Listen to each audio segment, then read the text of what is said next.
नमस्कार, जय हिंद, वंदे मातरम दोस्तों। स्वागत है आप सभी का हमारे यूट्यूब चैनल स्टडी पॉइंट्स में। सीटेट एग्ज़ाम दिसंबर 2024 के लिए एक और मैथ की क्लास हम आपके लिए लेकर आ चुके हैं। यहाँ पर ये जो क्लास होने वाली है, ये क्लास हमारी 5वीं क्लास होने वाली है और यहाँ पर हम डिस्कस करेंगे जो सीटेट के क्वेश्चन 2023 के एग्ज़ाम में फरवरी में जो आपका एग्ज़ाम हुआ था, वहाँ पर पूछे गए थे। तो इन क्वेश्चंस को देखकर आप लोग ये अंदाज़ा लगा सकते हैं कि कैसे क्वेश्चन आपके एग्ज़ाम में पूछे जाएंगे। तो वीडियो बहुत ही अच्छा होने वाला है। सबसे पहले वीडियो को कर दीजिएगा लाइक और शेयर। चैनल से पहली बार जुड़े हैं तो चैनल को सब्सक्राइब कर लीजिएगा, बेल आइकॉन को प्रेस कर लीजिएगा, जिससे कि आने वाली वीडियो का नोटिफिकेशन आपको समय से मिल सके। तो चलिए शुरू करते हैं आज का इम्पोर्टेंट लेक्चर। तो पहला क्वेश्चन आपके सामने यहाँ पर पूछा गया है। मैं 2000 से छोटी एक 4 अंकों की संख्या हूँ। मेरा पहला अंक बाएं से तीसरे अंक का 1/4 है तथा अंतिम अंक प्रथम अंक का 8 गुना है। यदि प्रथम 3 अंकों का योगफल 7 है तो मेरी पहचान कीजिए। देखिएगा, बिल्कुल सिंपल क्वेश्चन है। जैसा जैसा क्वेश्चन कह रहा है वैसा वैसा आपको करना है। यहाँ पर पहली लाइन पढ़िएगा, मैं 2000 से छोटी एक 4 अंकों की संख्या हूँ। 2000 से छोटी हूँ यानी कि ऑप्शन में देखिएगा 2000 से छोटी कौन कौन सी संख्याएं हैं। एक ये है, एक ये है, एक ये है। 2000 से छोटी कह रहा है तो ये तो आपका आंसर होगा नहीं, ये 2000 से बड़ी है। तो पहला ऑप्शन तो हमारा गलत हो गया। क्लियर। अब आगे चलिएगा। मेरा पहला अंक, जो पहला अंक है सभी संख्याओं में देखिएगा एक है सभी में। क्लियर। बाएं से तीसरे अंक का 1/4 है। जो तीसरा अंक है यानी कि इसका तीसरा अंक ये है, इसका तीसरा अंक ये है और इसका तीसरा अंक ये है। ठीक है। इसका 1/4 है कौन सा? जो पहला अंक है। अब देखिएगा, अगर हम दूसरा ऑप्शन देखें तो 4 यहाँ पर तीसरी संख्या है, इसका 1/4 ये है। ठीक है। अगर हम तीसरा यहाँ पर ऑप्शन देखें तो देखिएगा यहाँ पर 2 है, यहाँ पर 1 है। क्या ये 1 जो है ये 2 का 1/4 है? नहीं है। तो ये भी ऑप्शन हमारा गलत हो जाएगा। ठीक है। अब ऑप्शन हमारे पास बचे केवल 2। कौन कौन से? एक तो बचा तीसरा, एक तो बचा दूसरा और एक चौथा। ये तो दोनों गलत हो गए। ठीक है। आगे लाइन पढ़िएगा, कहाँ तक हो गया था? मेरा पहला अंक बाएं से तीसरे अंक का 1/4 है, ये हो गया। अब आगे देखिएगा, अंतिम अंक प्रथम अंक का 8 गुना है। जो अंतिम अंक है वो प्रथम अंक का 8 गुना है। अब यहाँ पर देखिएगा, ये जो अंतिम अंक यहाँ पर 2 दिया है, ये पहले का क्या 8 गुना है? नहीं है। अब चौथे में देखिएगा, ये 8 लिखा है, ये 1 लिखा है, यानी कि 1 का 8 गुना ये है, तो बिल्कुल सही है। यानी कि ये भी ऑप्शन दूसरा आपका गलत हो गया। बचा क्या? चौथा। तो यही ऑप्शन हमारा सही हो जाएगा। इतनी ही लाइन को हमने पढ़कर आंसर निकाल लिया। अब आगे और कंफर्म कर लीजिएगा। आगे लिखा है कि यदि प्रथम 3 अंकों का योगफल 7 है तो मेरी पहचान कीजिए। अब देखिएगा, प्रथम 3 अंक 1, 2, 4, इनका योग करेंगे तो 1 और 2 कितना हो जाएगा? 3, और 3 और 4 कितना हो जाएगा? 7। यानी कि ये भी इक्वेशन हमारी बिल्कुल ठीक बैठ रही है। तो इसका मतलब है कि हमारा आंसर क्या हो जाएगा? ऑप्शन नंबर चौथा। क्लियर है। अगला क्वेश्चन देखिएगा। किसी बाढ़ राहत कैंप में, क्वेश्चन देखने में बहुत बड़ा है लेकिन केवल 5 सेकंड का ये क्वेश्चन है। किसी बाढ़ राहत कैंप में 15 परिवार थे। इन परिवारों में 300 किलोग्राम चावल को बांटा जाना है। यदि इस सामग्री को सभी परिवारों में समान रूप से बांटा जाता है तो प्रत्येक परिवार को कितना कितना चावल मिलेगा? ठीक है। तो बिल्कुल सिंपल है। हमारे पास टोटल चावल हैं 300 किलोग्राम। ठीक है। परिवार कितने हैं? टोटल 15। तो 15 क्या यहाँ पर क्या करेंगे? भाग दे दीजिएगा। 15 से जब भाग देंगे तो 15 दूनी 30, यानी कि 20 आ जाएगा। तो 20 किलोग्राम प्रत्येक परिवार को यहाँ पर चावल मिलने वाले हैं। ऑप्शन नंबर पहला हमारा सही उत्तर हो जाएगा। ठीक है। नेक्स्ट क्वेश्चन देखिएगा। ये क्वेश्चन बहुत ही अच्छे लेवल का है। यहाँ पर 10 अंकों की एक संख्या दी गई है। देखिएगा, ये संख्या है n1 और n2। ठीक है। पूरी होगी संख्या। यहाँ पर 8 और 9 से विभाज्य है, तब n1 और n2 के मान हमें यहाँ पर निकालने हैं। संख्या क्या है? चलिए देख लेते हैं। 7, 7, फिर लिखा है 4, 9, 5, 8। ठीक है। इसके बाद n1 लिखा है, इसके बाद 9, फिर 6, फिर n2। ये पूरी संख्या है 10 अंकों की। ठीक है। 10 अंकों की ये संख्या है। जो कि 8 और 9 से विभाज्य है, तो हमें n1 और n2 का मान यहाँ पर बताना है क्या आ सकता है क्रमशः, ठीक है। तो देखिएगा, अगर जो संख्या 8 से विभाजित होती है तो उसके जो अंतिम 3 अंक हैं ये वाले, ठीक है, ये 8 से विभाजित होने चाहिए, तभी पूरी संख्या 8 से विभाजित होती है। ये एक रूल होता है, ठीक है, ये आपको पता होना चाहिए। और दूसरा रूल, जो 9 से संख्या विभाजित होती है, चाहे कितनी भी बड़ी संख्या हो, उनके अगर हम अंकों का योगफल जोड़ लें और वो अंकों का योगफल 9 से अगर डिवाइड हो रहा है, तो वो पूरी संख्या 9 से डिवाइड हो जाएगी, ठीक है। समझ में आ गया? तो यहाँ पर देखिएगा, 8 से अगर इसको हमें डिवाइड करना है, अगर ये 8 से संख्या विभाजित है, तो अंतिम के जो 3 अंक हैं ये 8 से पूर्णतया कटने चाहिए। तो यहाँ पर देखिएगा, अगर हम 7 रखें, यहाँ पर पहला ऑप्शन उठाते हैं, 9 6 7, 9 6 7, अगर हम इसको यहाँ पर डिवाइड करें 8 से, तो ये पूरा पूरा नहीं जाने वाला है। क्यों नहीं जाने वाला है? इसको चाहे आप डिवाइड करके देख सकते हैं। लेकिन सबसे पहले यहाँ पर अगर हमें टाइम बचाना है, तो हमें 9 से डिवाइड वाला यहाँ पर फार्मूला अपनाना होगा। 9 से हमने क्या बताया, सभी अंकों का योगफल जोड़ लीजिएगा और 9 से डिवाइड करके देख लीजिएगा, ठीक है। चलिए जोड़ते हैं। 7 7 14, 14 और 4 18, 18 में 9 जोड़ेंगे तो कितना हो जाएगा, 27, 27 5 32, 32 और 8 40, 40 और 9 49, 49 और 6 55, ठीक है। 55 ये आपका आ गया। अब 55 में ऐसा हम क्या जोड़ दें कि हमारी संख्या 9 से डिवाइड हो जाए? तो 55 में अगर हम 8 यहाँ पर जोड़ दें तो ये हो जाएगा 63, और 63 देखिएगा 9 से डिवाइड होता है, ठीक है। तो 8 कहाँ पर है? 8 कहाँ पर भैया? 8 आपका यहाँ पर है, यहाँ पर है, यहाँ पर है, ठीक है। तीनों में है। अब आप कंफ्यूज हो गए। तो देखिएगा, अब यहाँ पर 63 तो हो जाएगा, लेकिन संख्या हमें केवल एक ही लानी है। एक संख्या केवल लानी है, और यहाँ पर लेकिन हमें लानी है दो संख्याएं, एक n1 एक n2, ठीक है। यहाँ पर अगर हम n1 की जगह 8 रख दें, यहाँ पर 0 रख दें, तो क्या काम होगा? देख लीजिएगा करके। नहीं होगा तो देख लीजिएगा। अब यहाँ पर समझिएगा, बिल्कुल सिंपल भाषा में हम आपको समझाते हैं। यहाँ पर संख्याएं कितनी हैं? पूरी है 10। इस तरीके से लिख लीजिएगा। थोड़ा सा टाइम लग रहा है आपको समझाने में, क्वेश्चन बिल्कुल सिंपल है, ठीक है। ये संख्याएं हैं। अब यहाँ पर हमने देखा कि 9 से डिवाइड तब होगी जब इसमें 8 जोड़ दिया जाए। 8 के अलावा और कुछ नहीं जोड़ना है हमें। क्यों नहीं जोड़ना है? क्योंकि अगर 8 के अलावा और कुछ जोड़ दिया तो 63 से फिर ज़्यादा हो जाएगा, तो ये फिर 9 से डिवाइड नहीं होगा, ठीक है। तो 8 यहाँ पर आ जाएगा n2 की जगह, और n1 की जगह यहाँ पर आ जाएगा 0, क्योंकि हमें 8 से ज़्यादा नहीं जोड़ना है। अब देखिएगा, 9 6 8, 9 6 8, ये 8 से डिवाइड है? अगर है तो हमारा आंसर दूसरा हो जाएगा, ठीक है।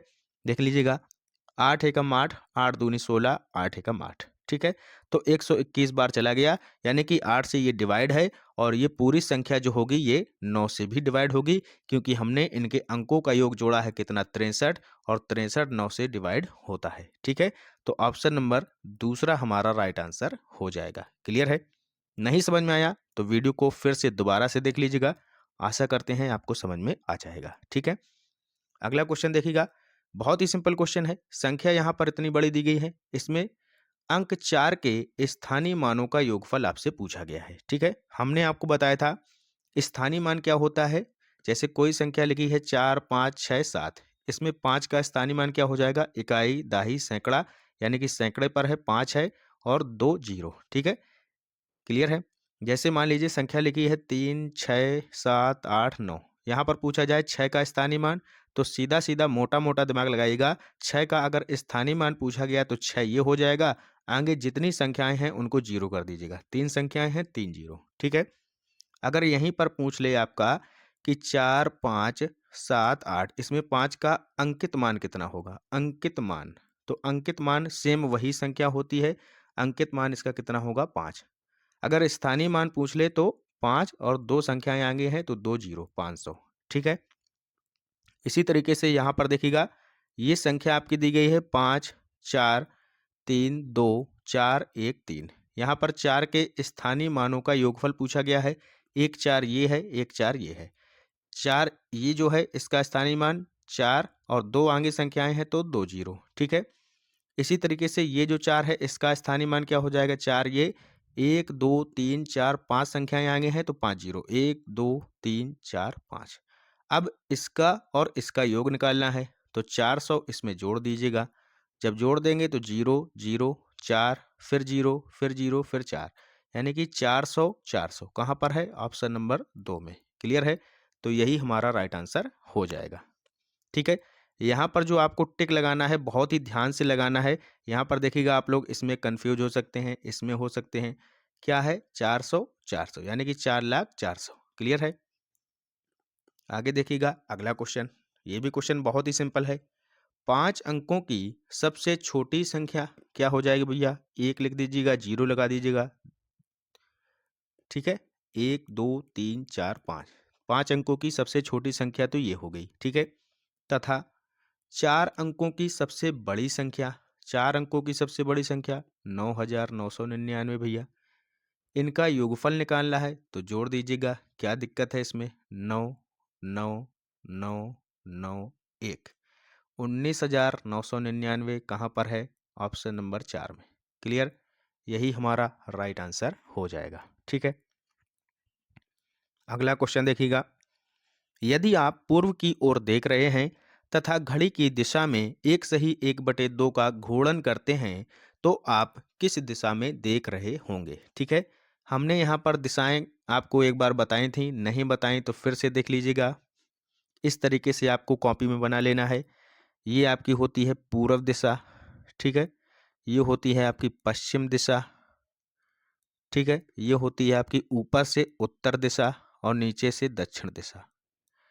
अब कोई व्यक्ति यहाँ पर खड़ा है, इधर की ओर देख रहा है, पूरब की ओर। ठीक है, इसको अगर हम घड़ी की दिशा में घुमाएंगे तो घड़ी की दिशा ऐसी चलती है, घड़ी की सुई इधर की ओर ऐसे, ये होता है क्लॉकवाइज। ठीक है, जब इधर देख रहा है कोई व्यक्ति और 1 सही 1/2 यानी कि इसको हम 3/2 लिख सकते हैं, इतना ये अगर घूर्णन करेगा तो ये इधर से ऐसे इधर, ठीक है, ये आ जाएगा यहाँ पर। ठीक है भैया, ऐसे आ जाएगा तो ये जो है पश्चिम की दिशा में देख रहा होगा। ठीक है, ऑप्शन नंबर चौथा यहाँ पर आपका राइट आंसर हो जाएगा। क्लियर है? समझ में आ गया? आगे चलिएगा, नेक्स्ट क्वेश्चन देखिएगा।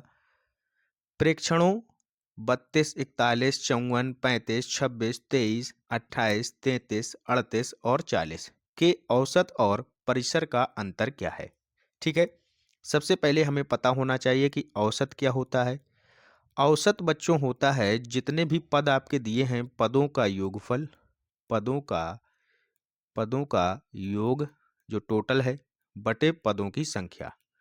पदों की संख्या, जितने पद हैं, कितने पद हैं? 1 2 3 4 5 6 7 8 9 10।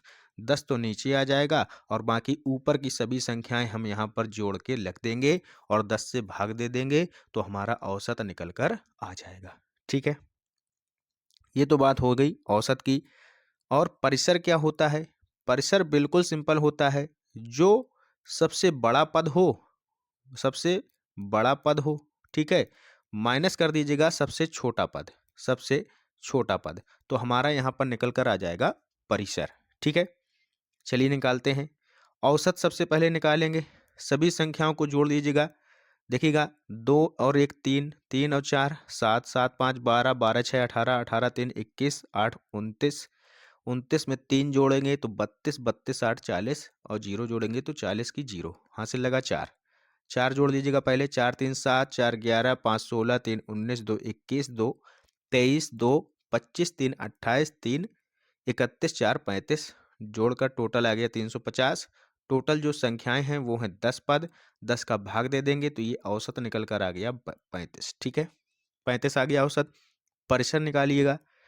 अब इसमें देखिएगा सबसे बड़ी संख्या कौन सी है? सबसे बड़ी संख्या हमें दिख रही है 54। ठीक है, इससे बड़ी तो कोई है नहीं, हाँ 54 है।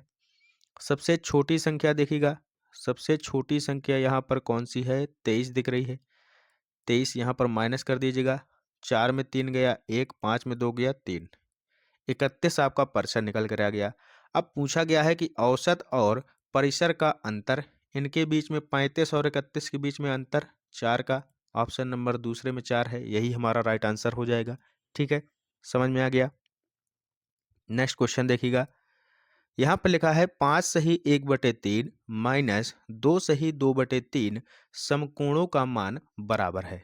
कई बार हम आपको समकोण वाले क्वेश्चन करा चुके हैं प्रीवियस क्लासेस में, इसको देख लीजिएगा, बिल्कुल सिंपल है। 5 सही 1/3 माइनस करना है 2 सही 2/3। कैसे करेंगे?